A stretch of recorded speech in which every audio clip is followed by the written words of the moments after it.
더불어민주당 원내대변인 윤종군입니다. 두 건 브리핑하도록 하겠습니다. 대통령의 거부권 남용으로 김건희 여사의 의혹을 덮을 수는 없습니다. 윤석열 대통령 부부의 체코 순방 도중 현지 언론이 또다시 김건희 여사의 각종 논란을 보도했습니다. 원전 수술을 위해 나선 대통령의 순방 외교가 나라 망신만 시키고 끝난 꼴입니다. 김건희 여사가 해외 토픽에 오른 건 이번이 처음이 아닙니다. 영국 BBC와 로이터 통신, 미국 타임지와 워싱턴 포스트, 월스트리트 저널, 일본 아사히 신문과 산케이 신문 등 세계 유수의 언론에서 명품백 사건을 비롯한 김건희 여사의 각종 논란을 보도한 바 있습니다. 대통령 부인으로 인해 국격 훼손과 갈수록 커지는 국민의 진상규명 요구에도 대통령실은 논할 가치가 없다, 검경 수사조차도 할 가치가 없다고 보는 건이라고 일축했습니다. 둘러대지 마십시오. 논할 가치가 없는 게 아니라 해명할 말이 없는 것입니다. 떳떳하다면 의혹에 침묵하지 말고 허위사실로 고소하십시오. 이미 침묵하고 외면한다고 해결될 단계를 지났습니다. 시간을 끌면 끌수록 대통령 부부와 참모들만 우스워질 뿐입니다. 거부권 행사도 꿈꾸지 마십시오. 국회 입법조사처가 밝혔듯이 김건희 특검법이 대통령의 사적 이해와 충돌한다는 이유로 제2요구권을 행사하는 것은 헌법상 용인될 수 없습니다.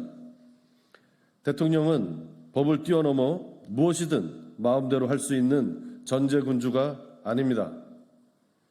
국민은 대통령이 배우자를 감싸겠다고 헌법을 뛰어넘는 권한을 행사하는 것을 결코 용인하지 않습니다.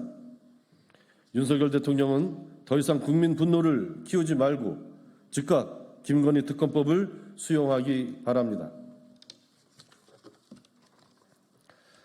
지역화폐법 거부로 국가 경제의 허리인 소상공인과 자영업자의 생존을 짓밟지 마십시오. 윤석열 대통령은 지난 2월 소상공인과 자영업자는 국가 경제의 허리이자 버팀목이라고 말했습니다. 또한 대선 후보 시절 제1호 공약이 소상공인, 자영업자 살리기였다고 주장했습니다. 하지만 윤석열 정부 출범 2년 남짓 만에 소상공인과 자영업자들이 처한 현실은 처참하기 이를 데 없습니다. 통계청에 따르면 고용원 없는 1인 자영업자가 12개월 연속 감소 중입니다. 5년 8개월 만에 처음 있는 일입니다. 전체 자영업자 수도 7개월 연속 감소 중입니다. 코로나19 회복 이후 처음 있는 일이라고 합니다. 소상공인 폐업 공제금은 작년에 사상 처음 1조를 돌파했고 올해는 지난해 같은 기간보다 12.4%나 상승했습니다. 개인 사업자의 75%가 월소득 100만 원에도 못 미치고 있을 만큼 상황이 심각합니다. 소득 0원으로 신고한 건수는 100만 건에 육박합니다.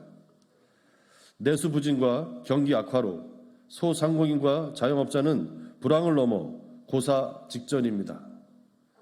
현장에서는 코로나19 위기보다 윤석열 정권의 무능과 무책임을 더욱 견디기 힘들다고 절규하고 있습니다.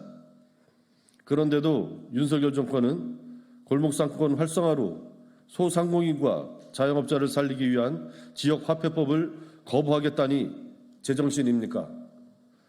야당의 대책이라고 덮어놓고 거부할 때가 아닙니다. 정쟁이 먼저가 아니라 민생이 먼저입니다. 대통령이 정략적 이익을 위해 국민의 삶을 밀어내서는 안 됩니다. 윤석열 대통령은 국가 경제의 허리인 소상공인과 자영업자를 살리겠다면 지역화폐법을 수용해 경제 활성화에 나서길 촉구합니다.